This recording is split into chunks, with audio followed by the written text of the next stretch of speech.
Do you think you need a lot of capital, experience, or followers to start an online business? Let's debunk the first myth, the startup capital conundrum. You don't need startup capital, you don't need a lot of experience, you don't need a lot of followers, you don't need to worry about saturation, and you don't have to be neurotic about profit margins, operating costs, or supply chains. Technology has advanced to the point where you can run a one-person business with 90% plus profit margins and 2 to 4 hours a day of work. Many believe that you need a hefty bank balance to kickstart your online venture. But what if I told you that's not always the case? Take for instance ebook writers. All they really need is a computer, an internet connection, and of course a story to tell. Their investment, time, creativity, and a dash of courage. No hefty sum of money, no extravagant office space, and certainly no army of employees. Just a simple laptop and a world of ideas. The last couple of years I've been writing books, and just in the past year I started publishing them. I think in April of 2010 I started publishing them. When I was writing the books now, I had a full-time job, so I was writing mostly in the evenings when I got done with work. I had read an article in early 2010 saying that people were making money off of it, and they were able to produce a product that was of equal quality to a traditional published book and able to sell it in a way that people could read as easily. The first book is priced at 99 cents, and that's the lowest that they'll let me go. And I do that in all the first books of my series, because you're not going to read the other books in the series if you haven't read the first book. And then $2.99, I don't know, that's the next lowest price point to get the higher royalty.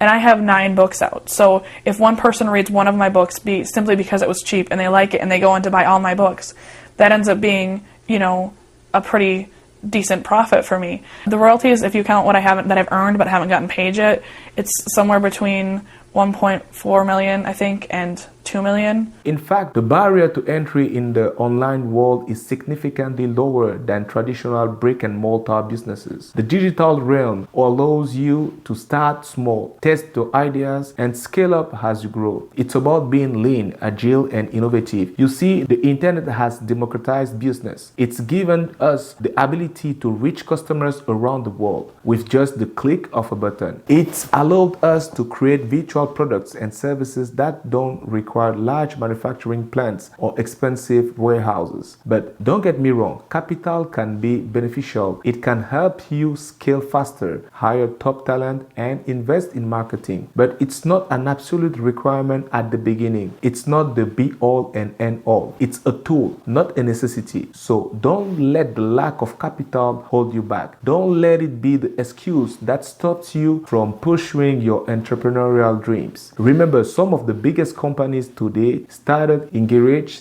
dorm rooms, and on kitchen tables. It's not about how much money you have, but how you use what you have. It's about resourcefulness, resilience, and relentless pursuit of your vision. So the first myth busted. You don't need a lot of startup capital. And what about experience? Isn't that necessary to start your venture? Well, let's debunk that myth right now. Experience is often seen as a golden ticket, an absolute necessity to venture into the world of entrepreneurship. But let's be honest, experience is not something you can just purchase at the store or learn from a textbook. It's an ongoing process, a journey of learning that continues as long as you are willing to learn. You have $100,000 trapped in your head. Your skills, your interests, your knowledge, the goals you've achieved, the problems you've solved, the story you've created in your life. If you've done anything with your life, there's a chance someone will pay you to help them do the same. This is very similar to my quote, if you've solved a problem in your life, you're qualified to start a business. The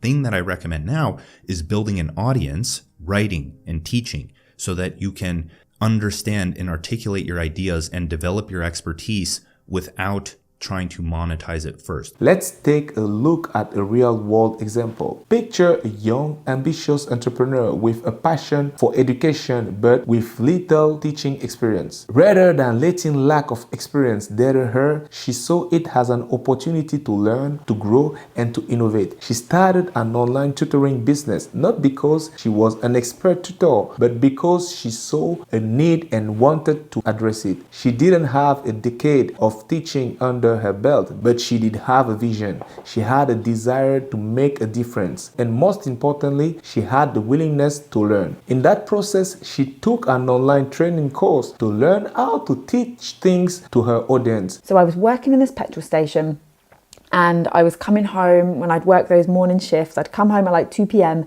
and I'd sit down for about an hour or an hour and a half and do my TEFL course. So as part of this thing, going to Costa Rica teaching English, you had to do this online TEFL certificate. And so I was doing that in my afternoons, like coming home from the petrol station, studying away. And then a few months down the line, I finished and I got my certificate. Amazing, yay, wonderful. I went to Costa Rica, had an amazing time. And to the point that I came back and was like, I don't really want to go to university. I don't see how that's going to benefit my life. Like, to go and kind of, be thrust out into the world at age 18 and suddenly get 4 years for a language degree with a year abroad, 4 years worth of debt, like, saddled to my name. Just, that didn't make sense to me. I was talking to a friend of mine and she said, oh, why don't you do some teaching? I was like, teaching? I'm not a teacher. I'm not qualified to teach. She's like, no, yeah, you have the experience of the A-levels. You're studying for the degree. Give it a go. People don't have to pick you up on the offer. So I started teaching online in 2014. And to do this, I thought, how are people going to find me? At first, I was on italki. I'd used it a little bit for my own learning, my own lessons. It was like pretty much brand new at the time. But still, I wanted people to find me through my own website because I knew the value of that. I needed to make a video for my italki profile.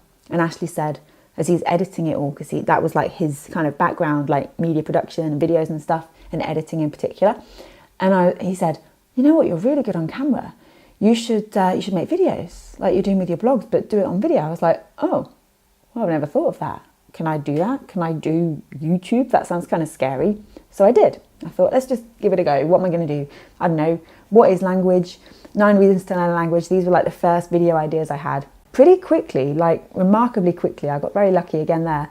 They kind of began to gain some traction. People began to like pay attention and kind of see me in more places and all of this. And it was beginning to then work, that people were then finding me for me and not relying on looking for me on italki. So I started to look up like, how do people teach online besides like one-on-one lessons? And online courses kept coming up. But what would I teach? So I thought, well, okay, let's start with what I actually enjoy teaching and what I was teaching a lot at that time, which was phrasal verbs. So I made an online course about phrasal verbs. It took a long time to get from that first spark of like, yes, this is what I'm going to make. This is the course idea I'm going to make, to writing all the scripts, creating the whole thing, and then launching it out into the world. That was October 2015. Did all right. I sold one course that first weekend, so I was happy with that because I just wanted that validation. Where to do this now, I would do this the other way around. I would do the validation first before spending like a year making the thing, right? But still, learning curve, it's all good. She understood that experience is not just about what you know, but about how you apply what you know and how you adapt when you encounter something you don't know. As she navigated the ups and downs of her business, she gained experience not just in tutoring, but in marketing, customer service, and business management. Every day was a new learning opportunity. Every challenge, a chance to gain a new experience. And guess what? Her online tutoring business thrived, not because she had loads of teaching experience to start with, but because she was willing to learn, adapt, and grow. She proved that experience is not a prerequisite to success, but rather an outcome of the journey. I then learned how to do all of the things around the teaching and around the course making that make it work. So like all of the launching stuff and all of that technical stuff. And it worked and it was amazing. And that course still today is like one of my biggest courses for online learners. And so gradually, as I began to then think, oh, wait, this has worked now. I'm able to reach more people with this. I then dropped down from teaching one-on-one stuff more and focused more on how I could help more people. So then the online teaching starter kit came about, various other things in between. And yeah, it's all kind of gone from there, really. So the next time you think you can't start a business because you lack experience, remember this story. Experience is not a barrier, but a stepping stone. It's not about how much you know when you start, but how much you are willing to learn as you progress. I think it's weird to think that just going to Costa Rica and doing that little TEFL certificate from the petrol station, coming home from the petrol station and doing that every hour has kind of led to this, where now I have multiple online courses and a few different products as well, like 100 Creative Ideas. It's kind of more of an ebook. I wrote the book. We went and made language stories, which was just insane. I've written for like The Guardian, and like all of these things have happened from that one little spark all those years ago, and then just a series of like random events that have followed. As we can see, experience helps, but it's not a must-to-have to kickstart your business. Moving on, let's tackle another misconception: the need for a large follower base. In the realm of online business, it's easy to get caught up in the numbers game. It's easy to think that a large follower count equates to instant success. But let's take a step back and consider a different perspective. Imagine for a moment a humble homemade soap business. It begins with the simplest of ingredients: passion, creativity, and a desire to create something unique. I was like, I'll make soap. So my first batch of soap I ever made was so rock hard, I couldn't even cut it. It crumbled, like it was embarrassing. Like, what the heck am I doing?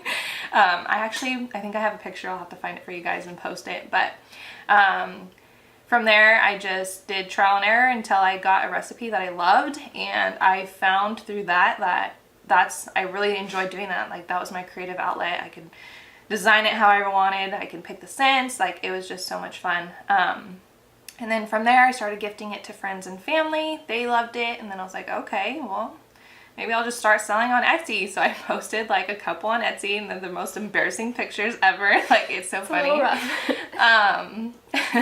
And then that grew substantially. And then it kind of sparked my interest of owning my own business, and that's where Corinne gets dragged into all of this, and I'll let her tell her side of the story.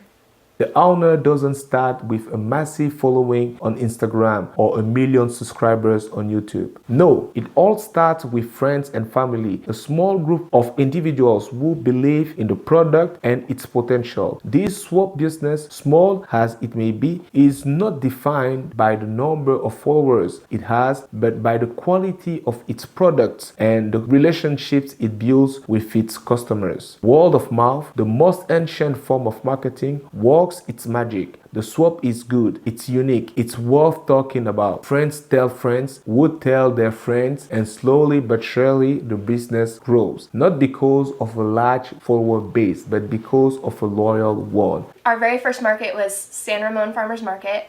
I was so nervous going into it the first day. I had no idea what to expect. We didn't know how much to pack, how much not to pack. We didn't know what we were doing. No, we had no idea. We were winging it. Like, the entire car ride up there, we were just like, what are we sitting doing? in silence, like, what's happening? But more than anything, that market ended up being one of the greatest learning experiences for me. Like, learning how to kind of talk to people, how to relate to people, kind of draw them in. Kind of just how to sell a product. Yeah, because I'd never done sales before in my life. So that was one of the greatest learning experiences for me. And we actually got our first review from the San Ramon market, and I can kind of tell you about that. Yeah, when this review first came in, we didn't even know it was there, but one day... Yeah, I typed in our business name into the Google search to see like what popped up, and a Yelp review came up, and I'm like, what the heck? Like, we just started. Like, who reviewed us? And it was from the San Ramon market. First of all, she gave us 4 stars out of 5, which is not bad. Yeah, like, that's good. When we were first starting out, we were like, that's great. She said, tiny table stand at the San Ramon Farmers Market was selling handcrafted goat milk soaps. Smelled yummy and looked delicious. Too bad they were soaps, not food. So we're like, that's great. Like, that's awesome. This was their first time here, and you could tell. And we were like, ouch. Understated presentation was overwhelmed by loud music, crowds, and bigger stalls. But she ended her review with, I bought a sample of their sweet-smelling soap ends. Happy, happy, joy, joy. Can't wait to treat myself to a spa day at home. So I mean, it was good. Yeah. She's just critiquing us, which is fine. Yeah, it was Constructive criticism. It was we can helpful. take it. Yeah. Now, this is not to say that having a larger follower base is a bad thing. Not at all. It's a great asset, a powerful tool, but it's not a prerequisite for success. It's not the be all and end all. It's a potential outcome, a result of offering something valuable and connecting with your audience on a deeper level. So rather than fixating on the follower count, focus on creating something meaningful. Focus on the product, the service, the value you're providing. In fact, focus on the people you want to connect with, like I'm saying. Your follower base will grow, not because you chased after it, but because you earn it. As we have seen, a business can start small and grow its follower base over time. Now, let's debunk the worries about saturation and profit margins. Market saturation is often seen as a big, scary monster lurking under the bed of every budding entrepreneur. But let me tell you something, it's not always a barrier. It's like being in a room full of people. Yes, it's crowded, but do you know what that means? It means there is a lot of potential for connections, opportunities, and growth. Let's look at the example of an online fitness coach. Now, you might think fitness, that's one of the most saturated markets out there. True, but this coach didn't let that stop them. They found a unique niche, focusing on fitness for people with specific dietary restrictions. Despite the crowded market, they carved out a space that was uniquely theirs. Just to give you a quick overview of like my time in fitness, I started doing group fitness in 2015, working for different studios. I got my personal training start through NASM in 2018. Very early 2020, like pre-pandemic, I did this like beta class of what is now my core class that I offer. And that was just me, like it wasn't through a studio. I just rented space, and oh my God, I would like lug like 12 yoga mats in a giant suitcase on the subway every week. Good times. I knew one day I would laugh about that. And then, like I said, in October of 2020, I officially started my LLC, but honestly, like March 14th, I started offering virtual classes because I was like, we need it somewhere. That's the beauty of the online world. There is always room for innovative ideas and unique perspectives. And what about profit margins? They are important, sure. They are not set in stone. They can and will evolve as your business grows. Think of it like a tree. When a tree is young, it needs to focus on establishing its roots. It's not producing a lot of fruits yet, and that's okay. It's the same with a business. In the beginning, your profit margins might be slim. You are investing in your business, establishing your brand, and building your customer base. But as your business grows, just like the tree, so will your profit margins. You will start to see the fruits of your labor. You will have the resources to optimize your operations, negotiate better deals with suppliers, and scale your business. Your profit margins will naturally expand. Remember, business isn't a sprint, it's a marathon. It's about long-term growth, not overnight success. And in this marathon, market saturation can be a strength, not a weakness. And profit margins are an evolving, growing part of your journey. So, saturation and profit margins are not as scary as they seem. In our journey through the world of online business, we have debunked some prevalent myths. An initial investment isn't necessary to start an online business. Indeed, many successful ventures have begun with little more than an idea and a laptop. Experience, while valuable, is not a prerequisite. The world of online business is constantly evolving, and newcomers can be just as successful as seasoned veterans. With the vast array of resources available today, anyone with a willingness to learn can gain the skills necessary to thrive. Contrary to popular belief, you don't need a massive following to prosper in online business. Quality trumps quantity. A small, engaged audience can be far more beneficial than a large, disinterested one. The fear of market saturation is often misplaced. The online world is vast and diverse, offering endless opportunities for niche markets. And as for profit margins, they aren't be all and end all. Operating costs and supply chains, while important, should not be the only focus. So what's the takeaway from all this? Simply put, the perceived barriers to starting an online business are just just that, perceptions. They are not the insurmountable obstacles they may seem to be. The startup capital myth, the experience fallacy, the followers fable, the fear of saturation, and the obsession with profit margins. These are not barriers, but challenges to be overcome. And the best part, you are more than capable of overcoming them. With determination, creativity, and a willingness to learn, you can navigate these challenges and carve out your own path in the online business world. Remember, the only real barriers to starting your online business is you. So don't wait. Start today.